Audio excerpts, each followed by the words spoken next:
লেখা হয়ে গেছে, হতাশার কোনো কারণ নাই। একটা প্রবণতা আমরা সমাজে দেখছি আত্মহত্যার। ইয়াং জেনারেশনকে আমরা নসিহত করবো যে ভুলেও নিজের জীবনকে বিসর্জন দিতে যাবেন। আল্লাহ রাব্বুল আলামিন আপনাদেরকে সৃষ্টি করেছেন তার ইবাদত করার জন্য এবং তার জমিনে তার দিনটাকে প্রতিষ্ঠা করার জন্য।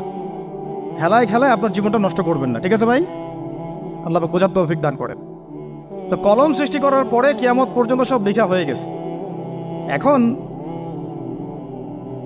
আমাদের এই পৃথিবীতে তো মানুষ ছিল না, ছিল? এদিকে মনোযোগ দেন।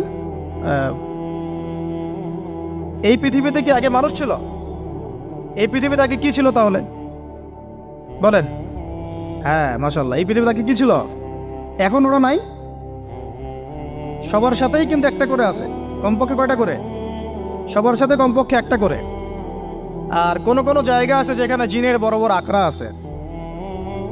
পৃথিবীতে যে জায়গাগুলো থেকে ইসলাম বিরোধী অপতৎপরতাগুলো চলে, ওখানে জিনের আকড়া বেশি। আর কথা বুঝতে পারছেন? তো জিন জাতিকে আল্লাহ পাক ধ্বংস করে দিয়েছেন তাদের পাপের কারণে, আল্লাহ দ্রোহিতার কারণে, অবাধ্যতার কারণে।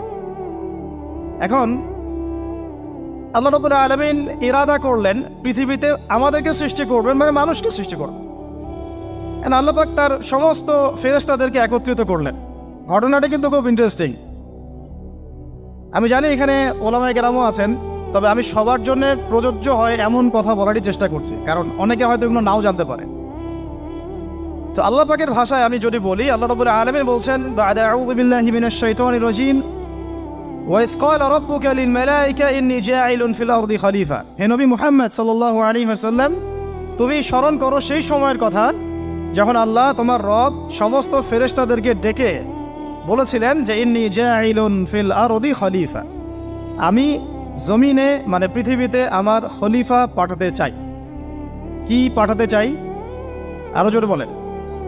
আল্লাহ পাক বলেননি পৃথিবীতে মানুষ পাঠাতে চাই, পৃথিবীতে নতুন কোনো মাখলুক পাঠাতে চাই। আমাদেরকে আল্লাহ পাক সম্মানের শব্দে সম্মানিত করেছেন, বিশেষায়িত করেছেন। আমাদেরকে বলেছেন আমরা আল্লাহর খলিফা, আমরা আল্লাহর খলিফা। এখন আমরা আল্লাহর খলিফা, কিন্তু পৃথিবীতে মানুষ খিলাফা শব্দ সহ্য করতে পারেন। হ্যাঁ, কি অদ্ভুত না? এটা কোরআনের কি শেষের দিকে আছে না প্রথম দিকে আছে? সূরা বাকারার একদম শুরুর থেকে 3, 4, 5টা পৃষ্ঠা উল্টালে দেখবেন এই একটা আছে। কোরআন তাহলে শুরু থেকে কখনো খুলেও দেখেনি সে ব্যক্তি। প্রমাণ হলো এটা, সে খুলেও দেখে নাই, অথবা দেখলেও সে এড়িয়ে গেছে। আল্লাহ পাক আমাদেরকে বললেন যে পৃথিবীতে আমি আমার খলিফা পাঠাতে চাই। তাহলে আদম আলাইহিস সালামকে আল্লাহ পাক মুহাব্বতের শব্দে, সম্মানের শব্দে বিশেষায়িত করলেন কি বলে?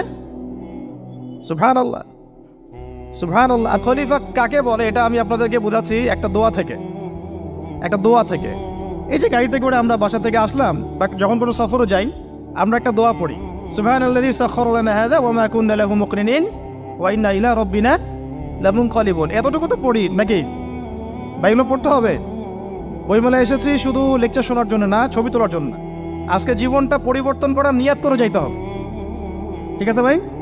বই প্রকাশ করা, ছাপানো, বিক্রি করা, লেখা, এর চেয়ে বড় কথা আমার জীবনটা ইলমের আলোয় আলোকিত করা। আমি বই লিখলাম ধরেন একটা, আমার মধ্যে সেই আমল নাই, লাভ নাই।